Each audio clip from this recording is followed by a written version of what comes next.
কলিকাতা বিশ্ববিদ্যালয় বিএ প্রথম সেমিস্টারের সকল ছাত্রছাত্রী, তোমাদের যাদের পার্স কোর্সে ইতিহাস সাবজেক্ট রয়েছে এবং তোমাদের যাদের অনার্সের ইতিহাস সাবজেক্ট রয়েছে, তোমাদের জন্য আজকের এই ভিডিওটি খুবই গুরুত্বপূর্ণ হতে চলেছে। কারণ আজকের এই ভিডিওটিতে তোমাদের ইতিহাস সাবজেক্ট অর্থাৎ এমডিসি পেপার অথবা সিসি 1 অথবা M1 পেপার তোমাদের যাদের রয়েছে, তোমাদের সেই সাবজেক্টের ওপর থেকে খুবই গুরুত্বপূর্ণ একটি বড় প্রশ্নের উত্তর নিয়ে আলোচনা করব। প্রশ্নটি হচ্ছে, দেখো, হরপ্পা সভ্যতার পতনের মূল কারণগুলি লেখো। খুবই গুরুত্বপূর্ণ একটি প্রশ্ন, তোমাদের 15 নম্বরের প্রশ্ন। প্রশ্নটি অবশ্যই তোমরা ভালোভাবে যত্ন সহকারে প্র্যাকটিস করবে, কারণ প্রশ্নটি তোমাদের এবছর পরীক্ষায় আসার সম্ভাবনা খুবই রয়েছে। ভিডিওটি শুরু করার আগে তোমাদের কাছে একটাই অনুরোধ, তোমরা যারা আমার এই চ্যানেলে নতুন আছো অবশ্যই চ্যানেলটি সাবস্ক্রাইব করে নিও এবং আমার সঙ্গে থেকো এরকম গুরুত্বপূর্ণ ভিডিও আরও পাওয়ার জন্য, এবং ভিডিওটি অবশ্যই তোমাদের বন্ধুদের কাছে শেয়ার করে দিও। চলো ভিডিওটি দেখে নেওয়া যাক। দেখো, তোমাদের প্রশ্নের উত্তরটি দেখে নাও। দেখো, প্রথম পয়েন্ট রয়েছে সূচনা। দেখো, বলা হয়েছে আনুমানিক 1750 খ্রিস্টপূর্বাব্দ নাগাদ হরপ্পা সভ্যতার অবলুপ্তির সূচনা ঘটে এবং পরবর্তী 100 বা 150 বছরের মধ্যেই সমগ্র হরপ্পা সভ্যতার বিলুপ্তি ঘটে। এই অবলুপ্তির প্রকৃত কারণ নিয়ে মতভেদ থাকলেও অধিকাংশ ঐতিহাসিক এই সভ্যতার পতনের সুনির্দিষ্ট কিছু কারণের ওপর জোর দিয়েছেন। দেখো, পরবর্তী পয়েন্ট রয়েছে হরপ্পা সভ্যতার পতনের মূল কারণসমূহ। প্রথম পয়েন্ট রয়েছে ভূপ্রকৃতির পরিবর্তন। একদা সিন্ধু অঞ্চলে প্রচুর বৃষ্টিপাত হতো, কিন্তু ভূপ্রকৃতির পরিবর্তনের ফলে ক্রমে বৃষ্টিপাতের পরিমাণ কমে যায়।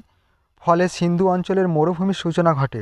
ভূস্তরের নিচের জল ক্রমশ নিঃশেষ হয়ে পড়লে কৃষি উৎপাদন অত্যন্ত কমে যায় এবং খাদ্যাভাব তীব্রতর হয়। দেখো, পরবর্তী পয়েন্ট রয়েছে, দেখো, দ্বিতীয় পয়েন্ট রয়েছে ভূমিকম্প।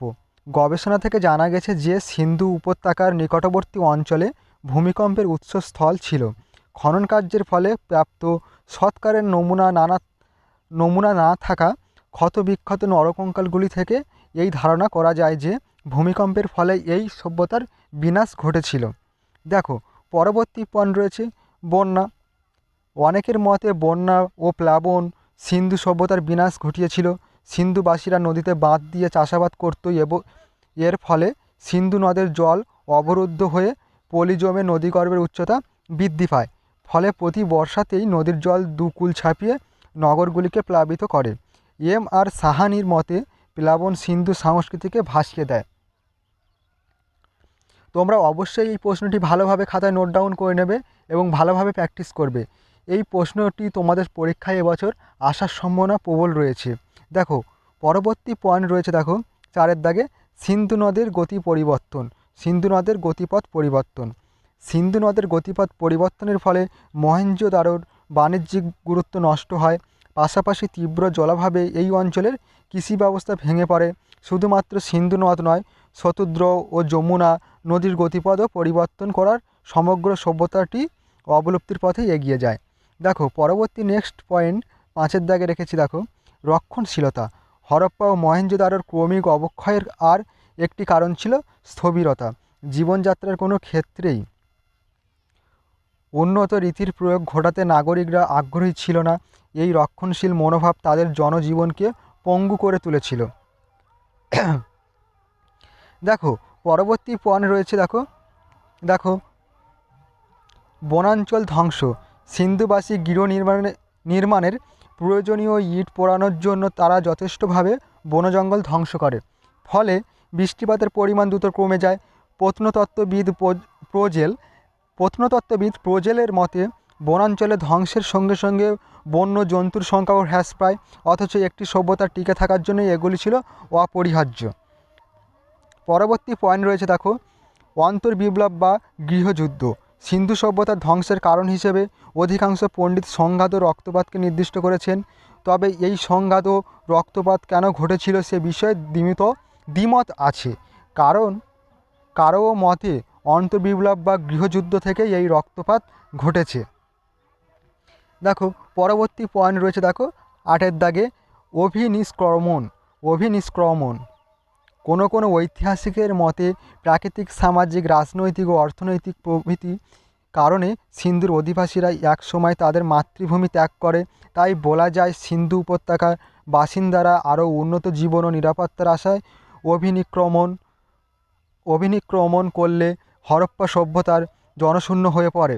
দেখো পরবর্তী পয়েন্ট রয়েছে, দেখো বহিরাক্রমণ। অনেকে ধারণা বহিরাগত শত্রুর আক্রমণকে প্রধানত বৈদিক আর্যদের আক্রমণকে হরপ্পা পতনের জন্য দায়ী করেছেন। ধ্বংসস্তূপরূপে আবিষ্কৃত মৃতদেহের কঙ্কালে ভারী বস্তুর আঘাতের চিহ্ন প্রাপ্তি এবং আর্যদের ভারী অস্ত্রের ব্যবহারের সপক্ষে ঐতিহাসিকদের মত যুক্তিটিকে গ্রহণযোগ্য করেছে।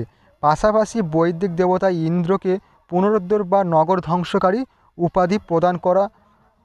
উপাধি প্রদান আর্যদের দ্বারা হরপ্পা সভ্যতার ধ্বংসের যুক্তিটিকে আরও জোরালো করেছে।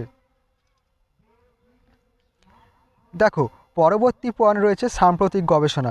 সিন্ধু বা হরপ্পা সভ্যতা কীভাবে ধ্বংস হলো তা নিয়ে আজও গবেষণা চলছে। অধুনা উপগ্রহের মাধ্যমে ভূত্বকের ছবি তুলে এই সভ্যতার বিলুপ্তির প্রকৃত কারণ সম্বন্ধে অনুসন্ধান চলছে। ব্রিটিশ বিশেষজ্ঞ বৈনয় পৈসারের মতে সিন্ধু উপত্যকা অঞ্চলে মহাজাগতিক বিস্ফোরণ অথবা ধূমকেতুর ধাক্কায় জলবায়ুর পরিবর্তন ঘটেছিল। দেখো পরবর্তী সর্বশেষ পয়েন্ট রয়েছে মূল্যায়ন। সবশেষে বলা যেতে পারে সিন্ধু তথা হরপ্পা সভ্যতার ধ্বংসের কোনো সুনির্দিষ্ট কারণ খুঁজে বের করা খুবই কঠিন। বিভিন্ন পণ্ডিতরা অনুমানের ওপর নির্ভর করে এই কারণগুলিকে সামনে এনেছেন, তবে এই কারণগুলি যে একেবারে ভুল এটা বলা যাবে না। কারণ ধরে নেওয়া যেতে পারে উন্নতির একটা সময় পরে এই সভ্যতার অবক্ষয় শুরু হয়েছিল, নানা দিক থেকে তারা দুর্বল হয়ে পড়েছিল, আর সে কারণেই ঘনিয়ে এসেছিল ধ্বংসের সময়। এই ছিল তোমাদের সম্পূর্ণ প্রশ্নের উত্তর, হরপ্পা সভ্যতার পতনের মূল কারণগুলি। অবশ্যই তোমরা এই প্রশ্নটি ভালোভাবে প্র্যাকটিস করবে, অবশ্যই তোমরা পরীক্ষার খাতায় প্রশ্নটি কমন পাবে। তোমাদের সঙ্গে দেখা হবে পরবর্তী ভিডিওটিতে। ভিডিওটি আজ এই পর্যন্ত।